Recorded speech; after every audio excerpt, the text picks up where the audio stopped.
అండి welcome back to our channel మన మమతల కోవిల. ఈరోజు వీడియో వచ్చేసి మంచి స్వీట్ ఐటమ్ అండి.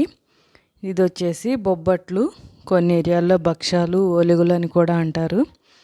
ఇది వచ్చేసి మనం బొబ్బట్లు చేసుకోవడానికి అయితే మైదా పిండి కలుపుతున్నామండి. మైదా పిండిలో కొంచెం సాల్ట్ వేసేసి ఆయిల్ వేసేసి అయితే పిండి కలుపుకొని రెడీ చేసుకుందాం.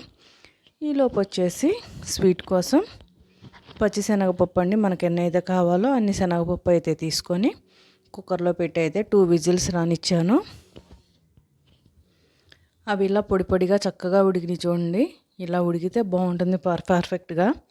వీటిని అయితే వాటర్ ఏం లేవులే కానీ కొంచెం ఎక్కడన్నా ఉన్నా కూడా వెళ్ళిపోతాయి అని అయితే ఇలా వడపోసేసానండి. వడపోసిన శనగపప్పుని అయితే బాగా ఆరనిచ్చి మెత్తగా పేస్ట్ అయ్యేలాగా అయితే మిక్సీ పట్టుకుందాం. ఇవి ఆరేలోపు అయితే బెల్లం, మనకి ఇక్కడ బెల్లంలో ఇసుక మట్టి ఉంటుంది కదండి పీసు, అదైతే వాడిపోసుకోవడం కోసం అయితే బెల్లంలో కొన్ని వాటర్ అయితే వేసేసి కరిగిస్తున్నాను. ఈలోపు శనగపప్పు కూడా ఆరిపోయిందండి. శనగపప్పు కూడా మిక్సీ పట్టేసి కొంచెం గిన్నెలో అయితే వేసేసిన తర్వాత బెల్లం కూడా కరిగిపోయింది. ఈలోపు బెల్లం కూడా ఫిల్టర్ చేసేస్తున్నాను.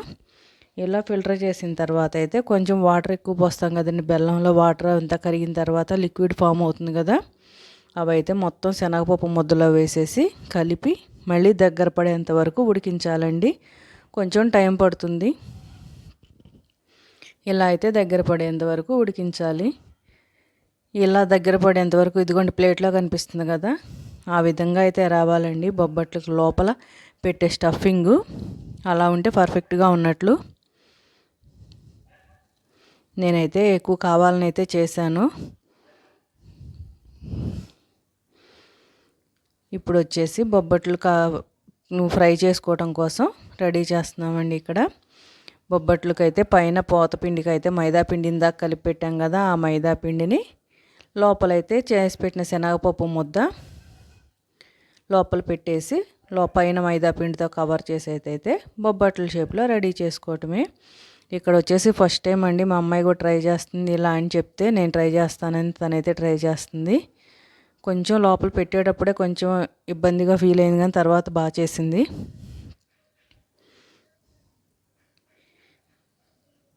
ఇలా కవర్ మీద చేసుకుంటే చాలా బాగా వస్తాయండి. బాగా అలవాటు ఉన్న వాళ్ళు అయితే చేత్తోనే రుద్దేసుకోవచ్చు, దానికన్నా కూడా ఇలా కర్రతో అయితే ఈజీగా వస్తుంది. మనకి లోపల స్వీట్ ఎక్కువ పెట్టేసి బయట మైదా పిండి తక్కువ పెట్టుకుంటే తినడానికి టేస్ట్గా ఉంటుందండి.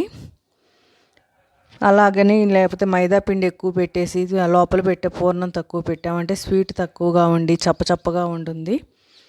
అందుకని ఫస్ట్ టైం ట్రై చేసేవాళ్ళు అయితే కొంచెం మైదా పిండి ఎక్కువ పెడతారు. అలవాటైన వాళ్ళు అయితే పర్లేదులేండి, ఫాస్ట్గా చేసేసుకుంటారు. కొంచెం స్వీట్ ఎక్కువగా పెట్టేసుకుంటేనే టేస్ట్గా ఉంటుంది.